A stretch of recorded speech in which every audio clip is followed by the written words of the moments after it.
Now, okay, just to explain to you, the December 2011 MCQ was a very interesting question. Why? One, they had this question on the internal rate of return. If you find that familiar, first the question mentions to you that they plan to invest $15,000 at T0. Do you remember T0? It means now, today. Got it? Okay, next thing. Question also further tells us that after investing in this asset will guarantee annual net cash inflows, or you can say that is annual net income of a certain amount. No one knows what it is. Yes. For how many years? For a period of 8 years. Say 8 years. It could be 8 years, it could be any number of years. Okay, got it? Now, the next thing about this question was, they further go on to tell you that the cost of capital is 8%. Now, of course, I know it's extremely uncomfortable for you to see this, because now finally the question says that, last point, okay, it says that the internal rate of return was 10%. Okay, you're wondering, what are they asking for? They are asking for this.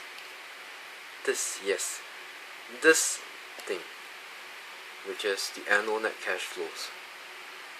What is this number? Given information here, item 1, 3, and 4.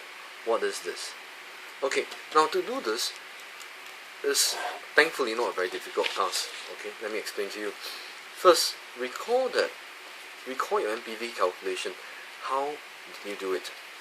You would have a year 0. You would have a cash flow column. You would have a discount factor column, and you would also have a present value column. Now, in this case, the investment cost is 15,000.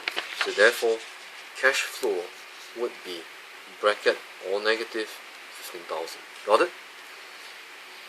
Right. And then from year 1 to 8, the cash flows are, however, unknown. But you know something. The discount factor is also unknown. Yes, we have 2 unknown items. Okay.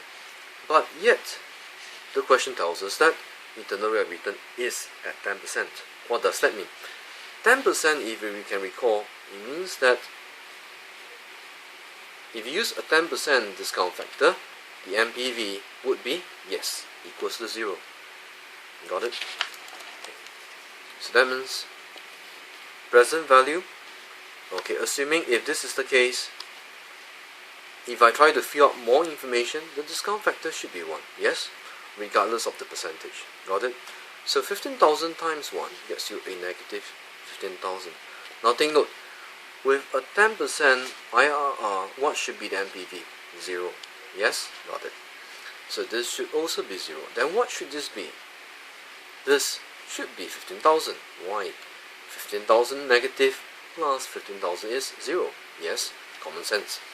Now, if I can tell you what is the discount factor here, now this is, do you know where to find it? Yes, it's from the annuity factor table. Get it from the annuity factor table, fill in the number here, and you know what you do next? Once you have filled up this, take present value, divide by this.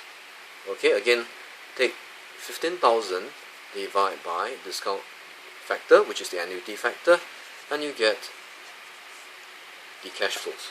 Got it? That's how it's done. So this is your answer to this. Right? Now, it's unlikely that such a question will be tested every time. So do not worry too much if you see this, because it's inevitable that you do see 1 or 2 very strange questions in each exam. Right? Now again, if you have any issues about this, please do feel free to email me. Right? I'm still available